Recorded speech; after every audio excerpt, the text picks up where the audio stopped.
Estamos de volta com a Educadoc. Professora Amanda, de que forma você aborda o tema da inclusão nos seus conteúdos didáticos? Você falou que leva para a universidade o tema, né? Sim, como eu disse para você, eu dou aula para pedagogas. Dou aula no curso de pedagogia também na universidade. E para mim é uma honra, porque elas são a linha de frente, né? Elas estão Uhum. lá na educação infantil e no Fundamental 1 também. E é nesse momento que começam a perceber essas nuances assim do desenvolvimento das crianças. E muitas vezes as diferenças ou alguns atrasos, né, de desenvolvimento. Então, uma das disciplinas que eu ministro é justamente Fundamentos da Educação Inclusiva. Então, eu posso Hum. abordar, eu tenho abordar temas, né, relacionados à neurodiversidade, né, relacionados à inclusão, capacitação dos professores, à própria LBI, porque elas precisam também estar instruídas para Sim, instruir os pais. Eu sim. parto desse princípio, né? Então, é uma disciplina muito querida, além de fundamentos psicopedagógicos da educação, que a gente trata toda essa questão do entende assim que o desenvolvimento educacional também é válido através de um desenvolvimento psicológico e emocional, Sim. né? Então, assim, eu tento partir desse princípio, sabe? Que a inclusão ela é muito mais ampla, não só na questão da neurodiversidade, mas entendendo que o aluno ele precisa ser respeitado o seu tempo de desenvolvimento. Ele é um indivíduo único com as suas particularidades e com as suas especificidades, né? Amanda, e como é a recepção dos e das estudantes? Eu vou dizer das e dos estudantes porque a pedagogia Sim. é quase que, não é? Sim, É sim. digamos, uma área do conhecimento assim, muito feminina, né? Das e dos estudantes, como é a recepção dessa turma? Quando, por exemplo, eu suponho que você fala que é uma mãe atípica, porque é uma coisa, né? Sim, É falo. uma coisa socialmente sabida, digamos assim. Como é a recepção das tuas estudantes, dos teus estudantes? Como é essa. Eu imagino que seja uma outra forma de acolhimento, não é? Como é que está hoje a garotada na universidade? Olha, esse tema, né, a neurodiversidade, está bem alta. E que bom que está, Sim. sabe? Elas estão muito atentas. O fato do pessoal de pedagogia poder estar atuando diretamente, assim, depois de uma pós graduação, eles podem estar atuando em clínica, tanto nos espaços educacionais como clínico, está ampliando o leque de atuação profissional delas e atraindo muito mais essa temática. Então, Interessante. aí elas ficam super atraídas, super curiosas, né? Abraçam muito a causa, né? Elas lidam também como acompanhantes nas escolas de crianças atípicas, né? Do processo pedagógico na maioria nos estágios, a gente tem muitos estudantes, então são muito curiosas, pedem ajuda, pedem suporte, e eu sempre estou disponível, né? Que bacana. Por fim, porque a gente vai começar aí um monte de perguntas, a gente vai fazer umas 8 perguntas aqui para você.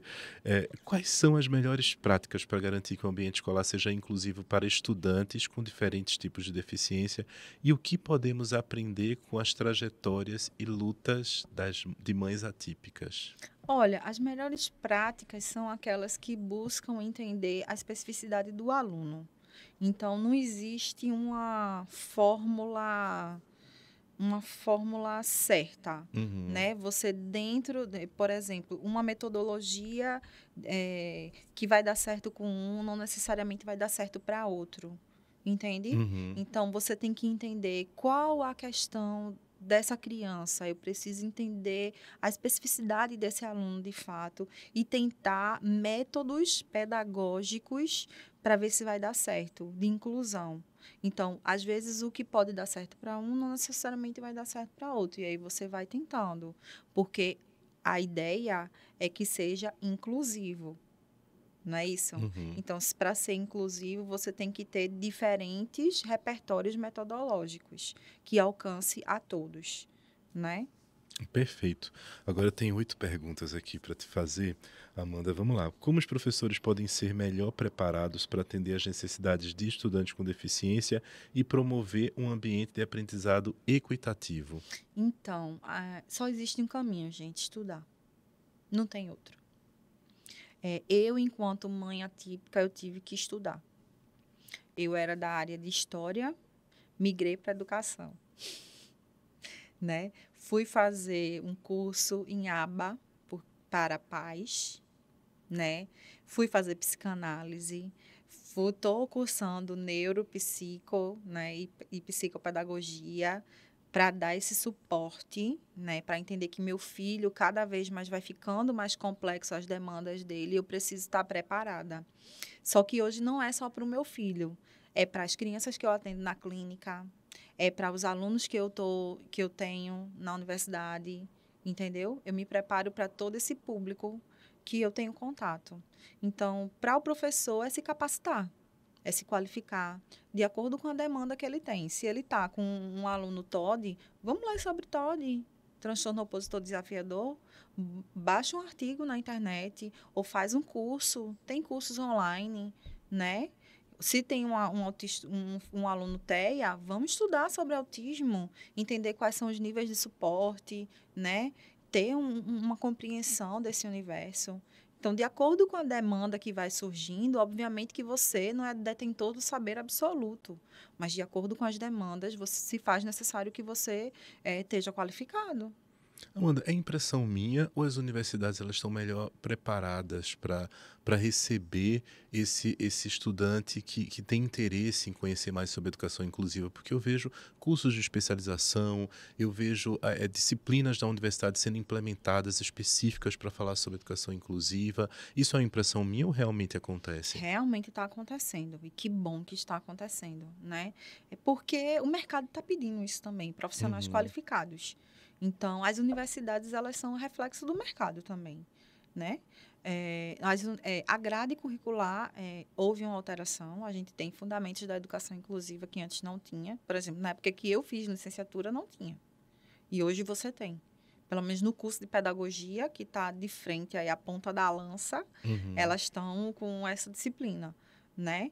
Temos uma gama de pós-graduações, né, que estão atendendo, né? Educação inclusiva, tem especializações voltadas especificamente para o autismo, né? Entendi. Tem educação, tem pós-graduação para a aba, né? A aba é a ciência que gera todo o tratamento para o autista, né? E aí todas as terapias, têm uma vertente, uma raiz no ABA, e do ABA vão tendo outros ramos, que a gente tem o Denver naturalista, que vem do ABA, né? Então, assim, está se desenvolvendo cada vez mais. Que bacana.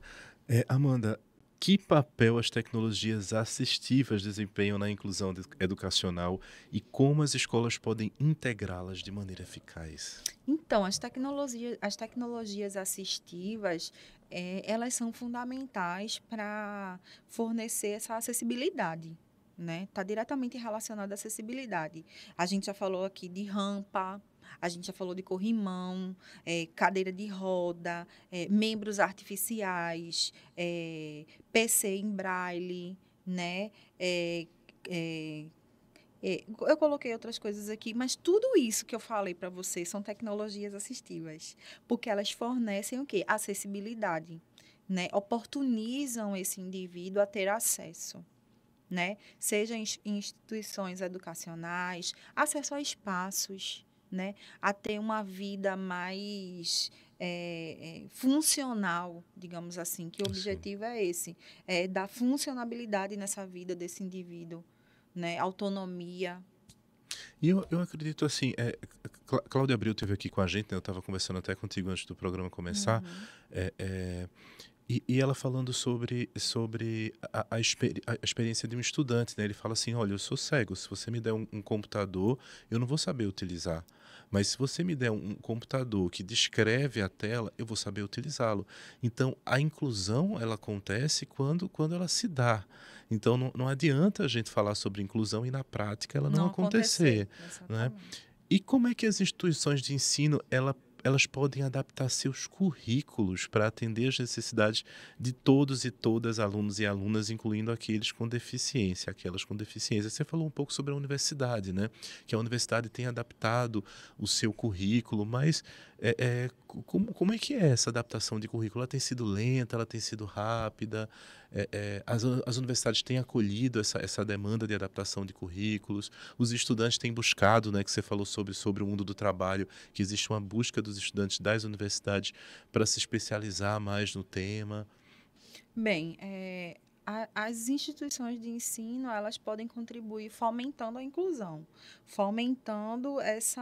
ampliando cada vez mais essa inclusão, né? Que pode ser nos currículos, que pode ser na estrutura física, que Uhum, pode ser na qualificação e capacitação dos docentes. uhum, Então, é muito amplo essa discussão. uhum. Ela é muito, muito vasta, né?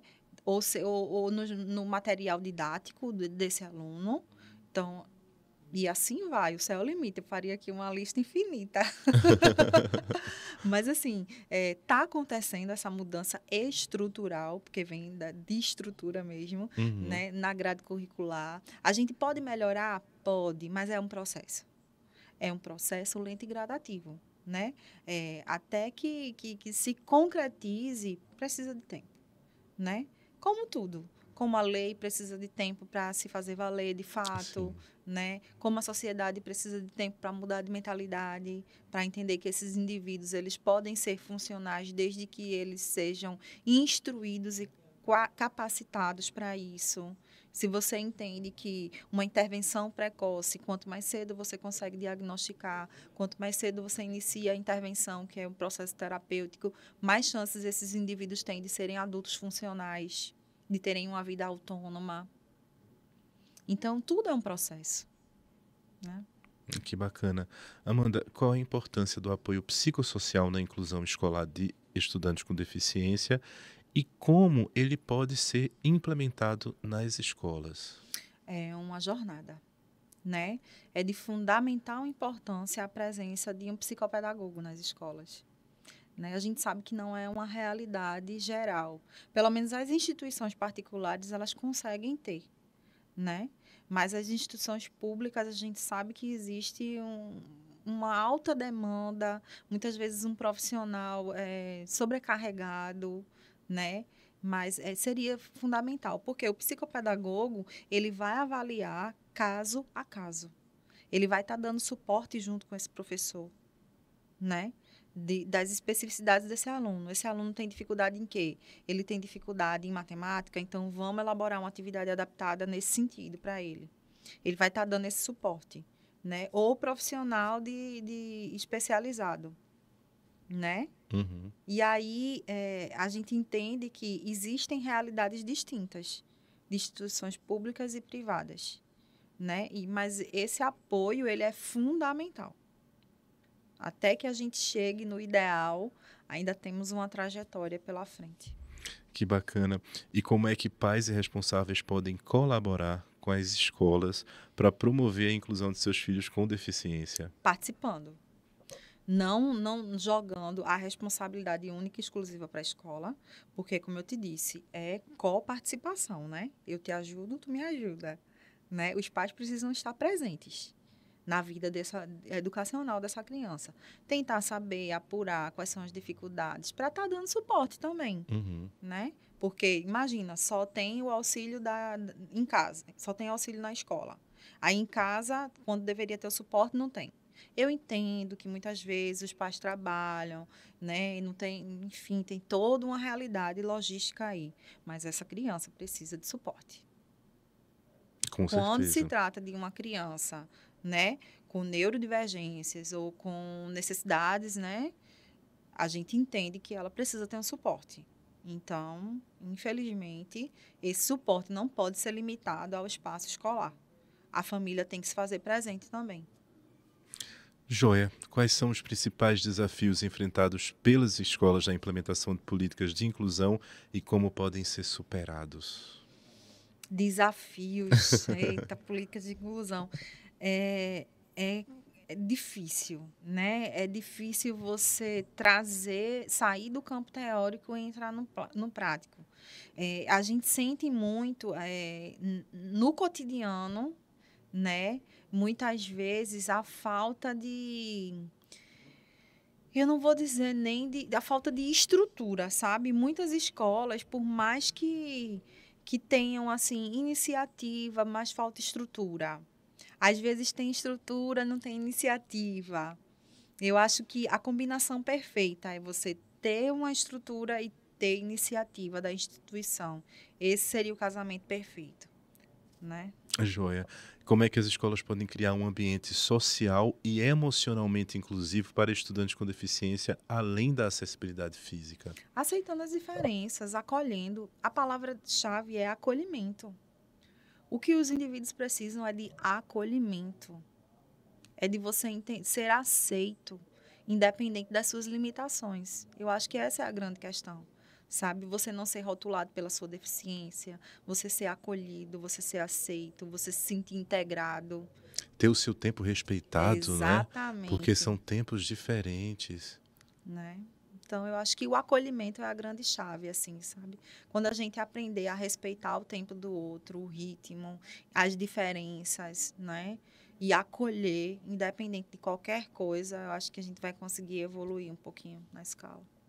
Joia. Amanda, vamos para a última pergunta. Que tipo de formação e desenvolvimento profissional os educadores devem receber para promover a inclusão eficaz de estudantes com deficiência? Olha, a formação, como eu te disse, ela é muito. Eu acho que depende muito da demanda. Porque a gente tem uma gama de neurodiversidade tão grande que fica muito difícil de eu cobrar desse docente que ele saiba de tudo. O conselho que eu dou vai de acordo com a demanda. É importante que as instituições educacionais elas forneçam continuamente capacitação, sabe? Sim. Tentar a cada semestre eleger um tema, né? De acordo com a demanda, né? Fazer uma sondagem entre os professores. Olha, quais são as propostas que vocês trazem? Convidar palestrantes, né? Fazer cursos de extensão. Eu acho que com isso, paulatinamente, você vai conseguindo agregar. Uhum. Né? E paralelo a isso, porque a gente escuta muito, a escola não dá suporte, mas o professor também é responsável pela sua Sim, formação, sim. né? Se você tem uma demanda, busque conhecimento, procure artigos, leia, procure cursos online, se qualifique, se capacite para suprir a demanda do seu aluno, porque acaba que a maior vítima e o maior prejudicado são os alunos, Isso, né? exatamente. Amanda, a gente está chegando ao fim do Educadoc. Ah, A conversa foi muito legal e muito especial saber que nós estamos com um olhar não só de profissionais de educação, mas da universidade sobre a educação inclusiva. Como você falou, né? Educação inclusiva tá todo mundo precisa ser incluído num espaço que é universal, uma política pública que é universal. Eu agradeço muito a tua presença eu que aqui. agradeço. Espero contar com você no Educadoc mais Com vezes. certeza, é só chamar. E para o pessoal que está em casa, tem mais Educadoc amanhã, então a gente convida para conversar com a gente no Educadoc. Bora participar, hein, gente?